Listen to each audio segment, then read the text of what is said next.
Thank you.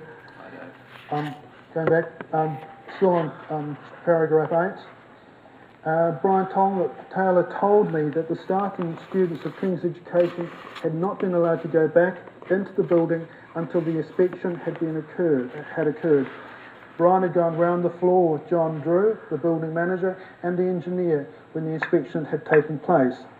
The damage that Brian drew to my attention included the crack under the window on the western wall, marked 1 on the plan, this one here, okay, and the crack in the tutor's room, this one here, which is over a bit there.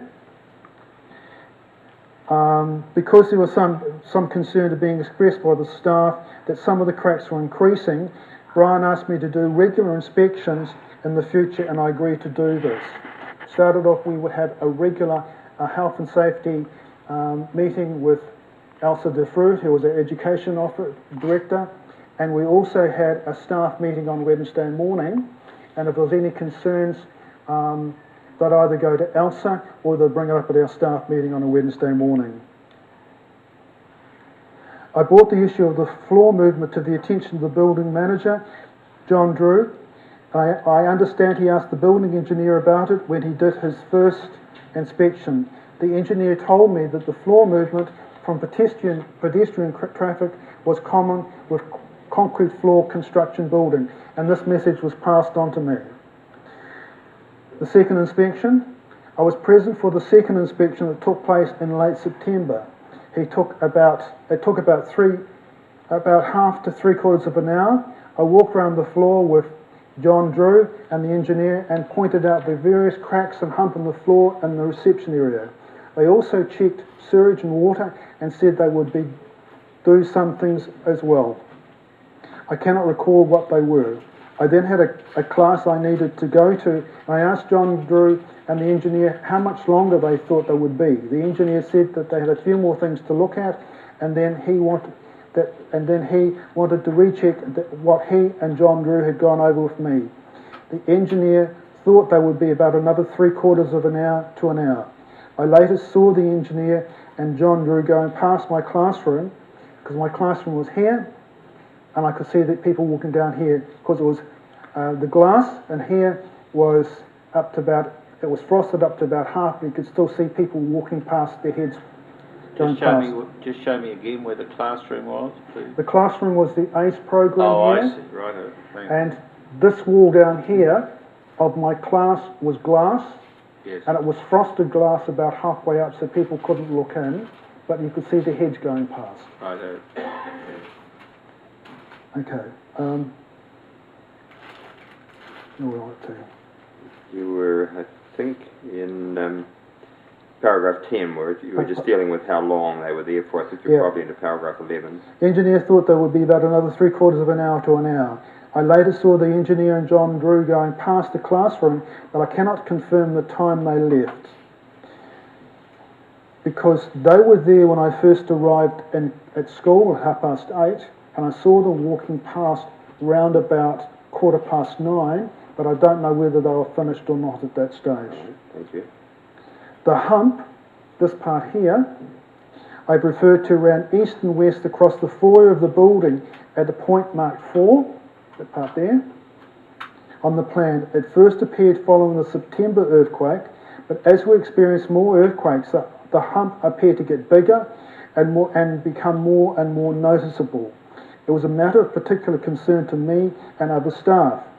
The effect of this hump was sufficient to cause a pencil to roll across the receptionist's desk, which did not happen before the September earthquake. As far as I am aware, the vinyl floor coverings of the foyer were not lifted during either of the two inspections in order to examine the hump, although I pointed out to John Drew and the engineer on their second inspection and expressed concern both my colleagues and I had about it. The engineer said that all concrete buildings hump between the supporting beams that hold the floors up when the concrete dries over the support. The engineer told me the building was doing what it was meant to do following an earthquake, and it was not a problem. And that was the message I got back that Brian Taylor had given us after the first September earthquake. Boxing Day. After Boxing Day, there were more damage. This was on the western wall adjacent to Les Mills building that was being demolished. It occurred about 2 to 3 weeks before the 22nd of February earthquake and during the course of demolition. Both of these damages were at the ground level, okay, and could be seen from the ground floor car park. So underneath this area here, a ground level was where people could drive their cars under, which you've mentioned before. So. They are marked 5 and 6, okay.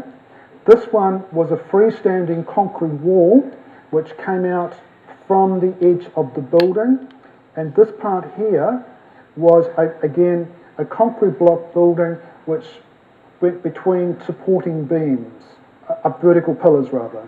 They're marked 5 and 6 on the attached plan.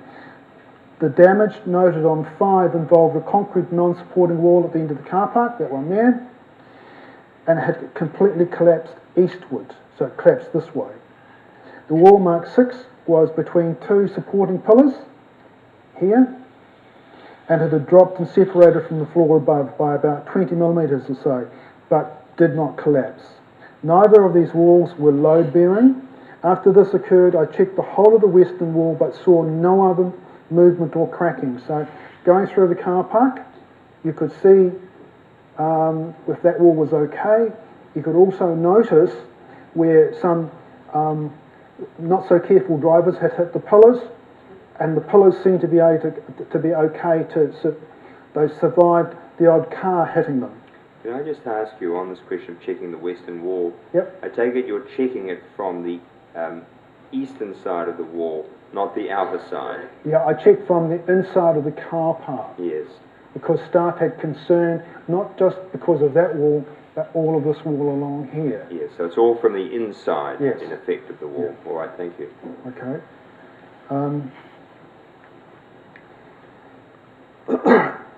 As I said, none of those walls were load-bearing, and I checked that wall. Request for further inspection post-Boxing Day. I wanted a further inspection of the building after Boxing Day. This was because staff were concerned that the hump of the floor, this hump here, had become worse after Boxing Day earthquake, and I acted on that concern by asking Brian Taylor to arrange this. Brian said that he would. However, Brian was killed in the collapse of the building, and I do not know whether he arranged to have this done. But Brian was the kind of person who said if he was going to do something, he would. You could set your watch by it. Water leaks post-Boxing Day. In about early to mid-January, and then again just before the 22nd of February earthquake, there were serious water leaks on the 3rd floor. I spoke to John Drew about this, and I was advised that it was a result of the work on the 4th floor with heat pumps. The first leak was on the course of a fit-out that was being done on the western side of the 4th floor to prepare for new tenants. So the leak was in this area here, okay, in this area here, and he said it was on the west. It was for this people to working on this area here. The second leak was in the same place as the first, again in this area here, but there was more water coming out. Probably just need you to identify in a way that can go into the record descriptively rather just by pointing the cursor to where you're describing these things. Okay, the water leak came out of this wall here. Which is the records storage room wall. It was in that wall there. Now this wall was not load bearing, and it came out of the skirting boards. And there was more water flowing out with the second leak, and it showed up the hollows in the floor, so we had to section off that part of the corridor. That's the corridor between the record storage room and the audio visual That's room. right, yes.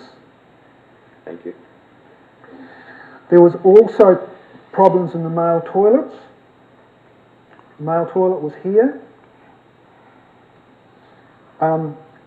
And the male toilets tend to have been involved with blocked sewer lines. I'm not sure what was causing this. The location of the male toilet is marked on the plan, still there. The male urinal also blocked, and a tradesperson was called to unblock this. And you should have seen the surprise of people coming into the male toilet where they saw a female tradesperson working there. They got a fright.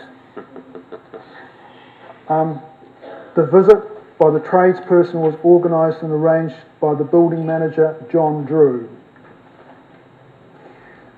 Next topic is demolition on the adjoining site. The demolition on the Les Mills building began about mid-October. The Les Mills building was 3 to 4 floors in height. The gap between it and the western wall of the CTV building, this is the western wall here, and Les Mills was over here. The western wall was about 150 millimetres. The demolition was largely done by a wrecking ball. We all know what a wrecking ball is. Every time the ball swung and hit the Les Mills building, the CTV building shook to such an extent that staff, myself included, frequently asked each other during our breaks whether it was an earthquake or demolition. And we would often go to the GeoNet website to confirm this. I also learnt afterwards that staff couldn't stand up to the shakes all the time, so as soon as the classes were finished at the end of the day, they couldn't get out of there fast enough. Areas of cracked glass developed along the southern wall. So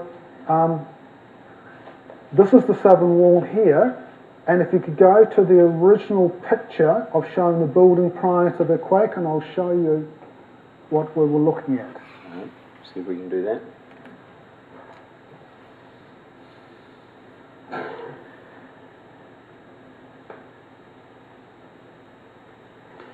So we had major ongoing damage with the glass along here. Anything that was not reinforced glass ended up by getting cracked quite regularly, and this glass here was forever being checked, and Brian asked me to go out and check it within 24 hours of an aftershock. No damage along that side, and the wall of my room had a very large non-reinforced glass in it, and I was always concerned that if there was a major shock that glass would fall inwards and cause major damage. Right, well let's just note the photograph being addressed is his number 0082.13 in our system. Thank you. Okay, so if we can go back to the floor plan again, please.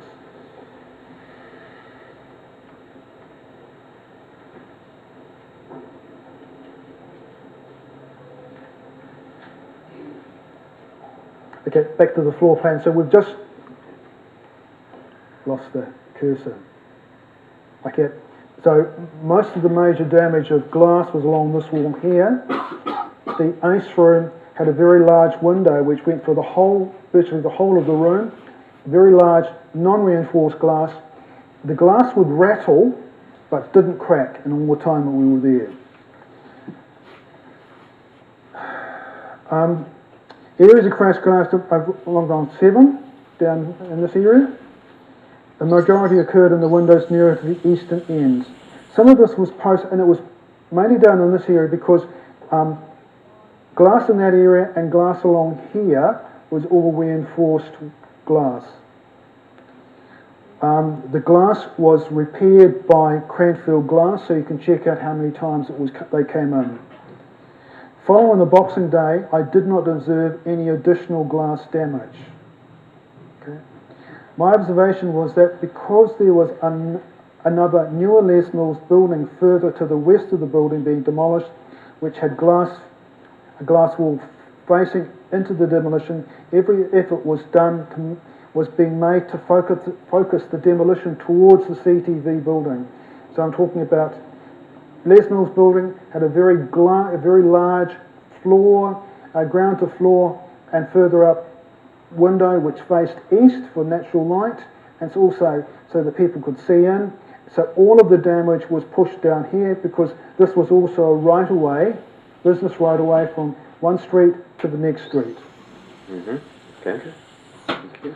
Once the building was down, the rebels were pushed towards the CTV building in order to keep the access way, as I said, clear. This round went than the length of the new Les Mills building. I was concerned about the shudders that the CTV building was suffering from the demolition work and the stability of the CTV building. This influenced my request to Brian Taylor for further engineering report after Boxing Day. And we come on to the February 22nd earthquake. At the time of the February 22nd earthquake, I was standing in the lift foyer with David Horsley, who was a tutor from Toyama School in Japan. I was standing in the position marked AA, just there, and David Horsley was marked here, and he got to the lift before me, and he pushed for the lift button. I was standing behind him, probably about 2 metres from the lift doors, okay? Because I had actually gone from seeing him there, I'd gone to my ACE room to pick up glasses, and then I met him there. As I stood there, I had a chocolate bar in my hand, and I'm always going to eat chocolate bars after this. My hand was extended in front of me, holding the chocolate bar. Suddenly, a large piece of concrete, about the size of a rugby ball, came down out of the ceiling or the floor above, and broke the top of my chocolate bar, and it dropped it to the floor.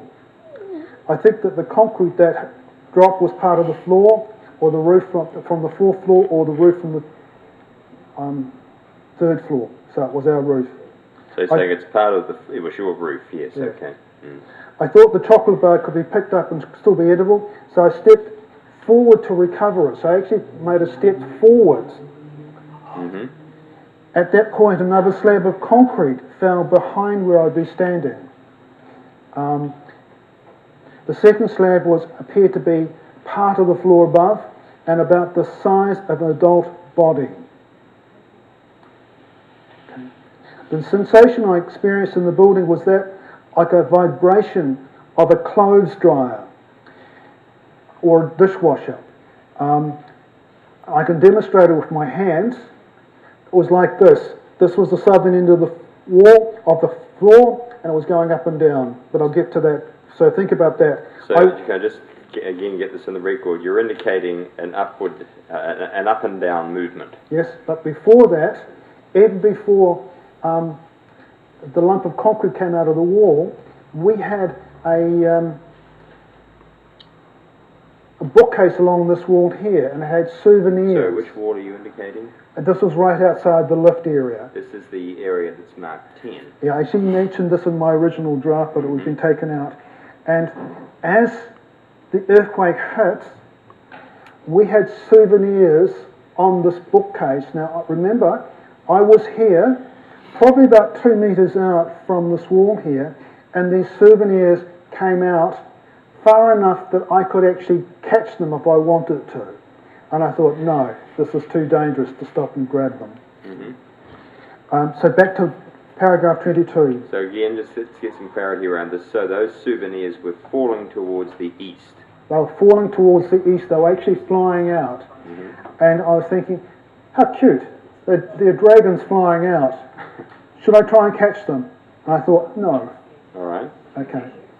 And then, because it was still movement, I put my hand out to touch this part of the side of the lift, and the lift seemed to go in by about 45 degrees towards me. Okay? So that knocked me off balance. So I was here, reached out to touch between the two lifts upright, that part there. The lift moved out by about that much, knocked me off balance, and then I was on the floor here, and see this part marked 10. I thought that was the supporting beam from the floor above, because it was quite a large block, and it was big enough for me to move around and put my back up against and have my hand over my head like that, so that provided me protection. Okay. And again, just so we're sure of this, you say when the lift moved, or you felt it was moving, it was moving to the south. Yeah, this was the lift surround, the centre part between the two lifts where the lift control was. Yes. So I put my hand out like that to steady myself, and that's when the lifts moved in by what I estimate was about 45 degrees. And it's moving towards the south. I was moving towards the south. Yes, thank you. Okay. I dropped to the floor here. This was the supporting, what I call the supporting beam. It was in front of me, which I snuggled up to. So I was on all fours, crawled over to that part, and as I was crawling over, I looked to the south. This was the south here, and I looked this way, because I was actually able to look down this corridor here. And That's just for the record, that's on the roughly on the line 4, 9, 11 yeah, in terms of the markings on this diagram. 4, 9, 11, yeah. So, as I dropped to the floor and looked south, I could recall someone with their hands outstretched above their head, disappearing from view as the floor they were on, I've talked about here, it just sort of dropped. I could not see this room here because of the classroom, admin, and also this side. I couldn't see this building here, so I can't account for You're this. talking about the room marked classroom at the southeastern corner of the building. That's right.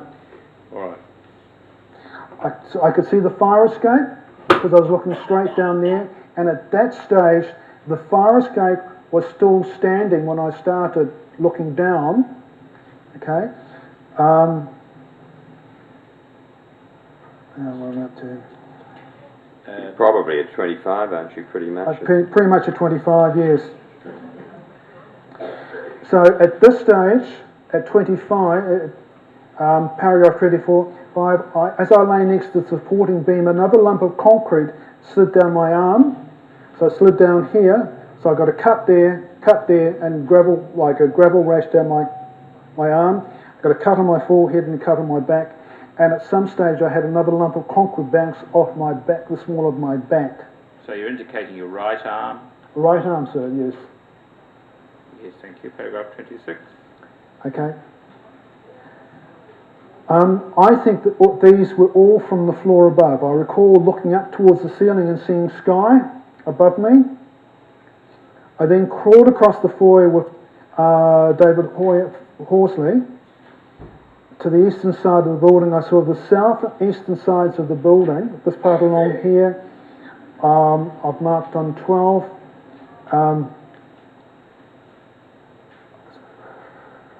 We're gone, however, there was an area foyer near the lift still standing.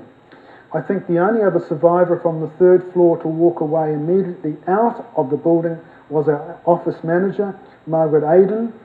She was in the office manager's room there. Which is there? That's the office 12. manager. Noted as 12. Noted as 12, yes. The other survivors from the third floor were helped free by search and rescue, possibly the next day. Together, David Horsley and I were able to crawl to the eastern side of the building, and we were able to find our way down from the rubble. 2 policemen came up to the top of what was the second floor and helped us both down. 2 photographs, which are also in here, were supplied to the Royal Commission by the police, which show me being helped down. You can't see it very clearly, but this one with the great big TV transmission disc, right underneath there is myself and David Horsley being helped down. Okay, not very clearly, but I'm there. Okay. I understand that these were taken by David Horsley after he's made his way down the rubble to Madras Street. I'm the man wearing the maroon suit, which is maroon shirt, but you can't. There we go. That's me there. Okay, and it's one of the policemen. I'm not sure the identity of the other picture males. I was out of the building in Latham Square by this time of the second earthquake. I think it was the the second earthquake that caused the fire in the building. I did not smell any smoke when I was in the building at all. Thank you, Mr. Godkin. Now, again, there may be some questions for you, so... Mr. Lang. Mr. Halsey. I'm sorry, Mr. Rennie. Thank you, sir. No. Mr. Wallace. Thank you. Mr. Godkin, if I could just refer you to your paragraph 8 of the written statement you just read from. Yes? You mentioned there that you were on leave at the time the first building Yes. inspection occurred, so that's sometime shortly after the 4th of September. Could you tell us, do you recall when did you return from leave? I recall, the 4th of September was the Saturday. By the following Thursday, Brian told me that they had the first check and the school was back in operation from the Thursday after the earthquake. So they had the first check about Tuesday. So there was Saturday, Sunday, Monday, Tuesday. That was when they had the first check. And the school was open for business again on that Thursday of that week. And I was back in King's Education on the Monday after the earthquake, after the first check had been done. So that would likely be Monday the 13th Yes. of September. And so when you say at the bottom of that paragraph that there was some concern being expressed by the staff that some of the cracks were increasing, so Brian asked you to do regular inspections in the future. Yes. Are you expressing there that staff had said from the time that they immediately went back into the building until you returning on No. leave just the following